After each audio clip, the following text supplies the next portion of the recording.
আমি বহুদিন যাবৎ ভাবতাম যে আল্লাহ সুবহানাহু ওয়া তাআলা কেন পবিত্র কোরআনে এত বিস্তারিত করে বনী ইসরাঈলের ঘটনা বলল, আর দুনিয়ার কোন জাতির ঘটনা এত বিস্তারিত বলেনি। কি আদ, কি সামুদ, কি লুত, এক দুই বাক্যে শেষ করে দিয়েছে। এক দুই বাক্য। আদ, সামুদ, লুত অন্যায় করেছিল, ধ্বংস করে দিয়েছে, এক দুই বাক্যে শেষ। আর ঘটনা বর্ণনা করেছে ডিটেইলস বনী ইসরাঈলের কোরআনে। কোরআনের মতো একটা দামি গ্রন্থে যার প্রত্যেকটা বাক্য, প্রত্যেকটা হরফ, প্রত্যেকটা বর্ণ দামি, সেখানে বনী ইসরাঈলের ঘটনা দিয়ে পরিপূর্ণ করে রাখা আছে। এটা আগে বুঝতাম না। এখন মুসলমানদের চরিত্র দেখে, ইউরোপ ঘুরে মুসলমানদের অবস্থা দেখে, ফিলিস্তিনে মুসলমানদের উপর অত্যাচার দেখে আমার ব্রেন পরিষ্কার হয়ে গেছে যে আল্লাহ কোরআনে বনী ইসরাঈলদের আলোচনা এই জন্যই করেছে যে মুসলমানেরাও একদিন বনী ইসরাঈল হয়ে যাবে। স্বভাবে, চাল চরিত্রে, গোলামিতে, দাসত্বে বনী ইসরাঈল আর মুসলমানদের মধ্যে কোনো পার্থক্য থাকবে না। যখন এই রেজাল্টে আমি পৌঁছলাম, তখন আল্লাহর নবীর একটা হাদিসও ব্রেনে চলে আসলো, আরে এটা তো আমার আবিষ্কার করার কিছু নাই, আল্লাহর নবী তো নিজেই বলে গেছে। আল্লাহর নবী নিজে হাদিসে বলে গেছে যে তোমরা বনী ইসরাঈলদের মতো হবা দুই জুতার পাটের মতো। এক জুতার পাট আর এক জুতার পাটের সাথে যেভাবে মিলে যায়, আমার উম্মত বনী ইসরাঈলের সাথে ওইভাবে মিলে যাবে। বনী ইসরাঈলরা যদি 70 গ্রুপে বিভক্ত হয়ে থাকে, তাহলে আমার উম্মত 70 গ্রুপের চেয়ে বেশি ফিরকায় বিভক্ত হবে। বনী ইসরাঈলের কোন ব্যক্তি যদি ওর মায়ের সাথে জেনা করে থাকে, তাহলে আমার উম্মতের একজন লোক মায়ের সাথে জেনা করবে। এইভাবে তোমরা মিলে যাবে। নাউজুবিল্লাহ। আমার নতুন করে বের করার কিছু নাই, কিন্তু এটা আমার বুঝার বাকি ছিল, বাস্তবে দেখার বাকি ছিল। এখন আপনি মুসলমানদের দেখেন, ভারতের মুসলমানদের দেখেন, ইউরোপে যারা মুসলমান গেছে তাদের দেখেন, আপনার বাংলাদেশের হুজুরদেরকে দেখেন, আলেম ওলামাদেরকে দেখেন, কিভাবে একজন আরেকজনকে গালাগালি করতেছে, কিভাবে একজন আরেকজনের বিরুদ্ধে মারামারি করতেছে, কিভাবে একজন আরেকজনের বিরুদ্ধে লেখালেখি করতেছে। ন্যূনতম আত্মসম্মান, ন্যূনতম আত্মমর্যাদা থাকলে মানুষ যে ধরনের কথা বলে না, যে ধরনের আচরণ করে না, সেই ধরনের আচরণ সাধারণ মুসলমান তো দূরে থাক, আলেম ওলামারা করতেছে। তাহলে এরা যদি আজকের যুগের বনী ইসরাঈল না হয়, কারা আজকের যুগের বা কারা বনী ইসরাঈল হবে? স্বভাবে, চাল চরিত্রে বনী ইসরাঈল হয়ে গেছে মুসলমানেরা। এই জন্য মুসলমানদের ভাগ্যে বনী ইসরাঈলের ভাগ্য মিলে গেছে। কিভাবে? ফেরাউন যেভাবে বনী ইসরাঈলদেরকে জবাই করত দিনের বেলা প্রকাশ্যে, পৃথিবীতে কেউ বলার ছিল না, ওইরকম মূল্যহীন হয়ে গেছিল বনী ইসরাঈল। তো আজকের যারা বনী ইসরাঈল, তাদেরকে ওইভাবেই হত্যা করতেছে আজকের ফেরাউনেরা। কেন? ফিলিস্তিনে কি লুকিয়ে হত্যা করা হচ্ছে ভাই? ফিলিস্তিনে কি গোপনে হত্যা হচ্ছে? সারা পৃথিবীর কোটি কোটি মানুষের সামনে, কোটি কোটি মানুষের সামনে। গতকাল ফিলিস্তিনি একজন তরুণী তার ভিডিও দিয়েছে যে তারা আগে ভিডিও দিত ভাই বোন মিলে ভিডিও দিত, বাপের সাথেও ভিডিও দিয়েছে। আর এখন ভিডিও দিয়ে বলতেছে এই যে এটা আমার ভাইয়ের কবর, আমার ভাই মরে গেছে, যে ভাই আমার সাথে আপনাদেরকে ভিডিও দিত।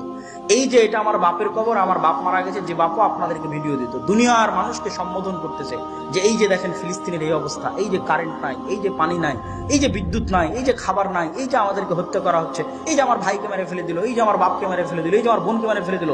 লক্ষ লক্ষ মানুষ দেখতেছে, সারা বিশ্বের মুসলমানেরা দেখতেছে, মুসলিম দেশগুলো দেখতেছে, সারা বিশ্বের কাফের মুশরিকরা দেখতেছে, ইহুদি খ্রিস্টানেরা দেখতেছে, বিবিসিতে দেখতেছে, আল জাজিরাতে দেখতেছে, কিন্তু কথা বলার কেউ নাই।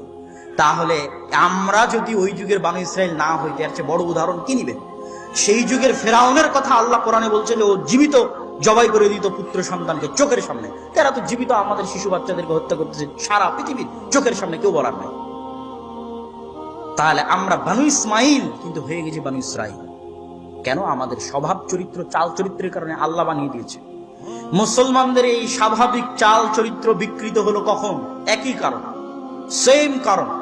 ঠিক যেভাবে 200-300 বছরের গোলামিতে, 200-300 বছরের ফেরাউনের গোলামিতে বনী ইসরাঈলের স্বভাব নষ্ট হয়ে গেছিল, ঠিক তেমনি 200 বছরের কলোনিয়াল সিস্টেমের গোলামিতে আমাদের চরিত্র বিকৃত হয়ে গেছে। ভাই আমরা 200-250 বছর থেকে গোলাম। আপনি মনে করেন না যে আমরা স্বাধীন হয়েছি? যেই দিন থেকে ব্রিটিশরা এই দেশে প্রবেশ করেছে 1757 সালের 23 জুন, সেই দিন থেকে আজ 2023 পর্যন্ত গোলাম আমরা। তাহলে কত দিনের গোলামি? প্রায় 200 থেকে 250 বছরের গোলাম। তো ওই 1757 23 জুনে যে মুসলমানরা এই দেশে বসবাস করতো, ওর আত্মমর্যাদা ছিল, ওর আত্মসম্মান ছিল, ওর দাপট ছিল, ওর ক্ষমতা ছিল, ওর সাহস ছিল, আর আমানতদারিতা ছিল, ন্যায়পরায়ণতা ছিল। আর 300 বছরের গোলামে আমাদের স্বভাব এত খারাপ হয়ে গেছে যে হুজুরে হুজুরে মারামারি লেগে যাবে, স্টেজে মারামারি লেগে যাবে, স্টেজে যদি মারামারি লাগিয়ে দেন তো মারামারি লেগে যাবে। এই হচ্ছে আমাদের স্বাভাবিক চরিত্রের বিকৃতি, গোলামির কারণে। একটা উদাহরণ দিলাম। আর কবি ইকবালের ওই বাক্য তো আছেই যে সবক ফিরসে পড়, আদালত কা, সাদাকত কা, শুজাআত কা। এ মুসলমানেরা, তোমরা নতুন করে সত্যবাদিতা শিখো, যেই সত্যবাদিতা তোমাদের নবীর জন্মগত বৈশিষ্ট্য ছিল। তোমরা নতুন করে ন্যায় পরায়ণতা শিখো, যেই ন্যায় পরায়ণতা তোমাদের নবী হওয়ার আগে জন্মগত ন্যায় পরায়ণ ছিল। তোমরা নতুন করে আমানতদারিতা শিখো, তোমাদের নবী জন্মগত আমানতদার ছিলেন। তোমরা নতুন করে সাহসিকতা শিখো, তোমাদের নবী জন্মগত সাহসী ছিলেন। আর তোমাদের সালাত, সিয়াম, হজ, যাকাত থাকার পরেও তোমরা মিথ্যুক, তোমরা দুর্নীতিবাজ, তোমরা চরম অন্যায় পরায়ণ। এই জন্য আল্লাহ তোমাদেরকে গোলাম বানিয়ে দিয়েছে। তোমরা নতুন করে সত্যবাদিতা, আমানতদারিতা শিখো, আল্লাহ তোমাদেরকে পুনরায় দুনিয়ার নেতৃত্ব দিয়ে দিবেন। আপনি যান, এই তিনটে জিনিস পরীক্ষা করেন। একটা মসজিদ ধরেন, মসজিদ কমিটি ধরেন, মসজিদের ইমাম মুয়াজ্জিন ধরেন, ওই মসজিদে সালাত আছে, সিয়াম আছে, যাকাত আছে, মসজিদের মুসল্লি হজ করে এসেছে, কি নাই?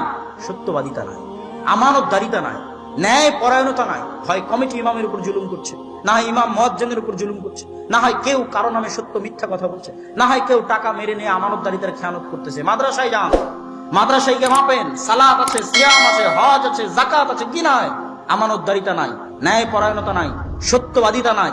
ইসলামী দলে যান, ইসলামী সংগঠনে যান, কি আহলে হাদিস, কি সালাফি, কি নন আহলে হাদিস, কি হানাফি, ইসলামী দল সংগঠনে যান, গিয়ে দেখেন সালাত, সিয়াম, হজ, যাকাত আছে, কি নাই? আমানতদারিতা নাই, ন্যায় পরায়ণতা নাই, সত্যবাদিতা নাই, সাহসিকতা নাই, চামচামি আছে, চাটুকারি আছে, দুর্নীতি পরায়ণতা আছে, মিথ্যাবাদিতা আছে, অসাহসিকতা আছে। এদেরকে দিয়ে কোনোদিন পৃথিবী বিজয় হবে না।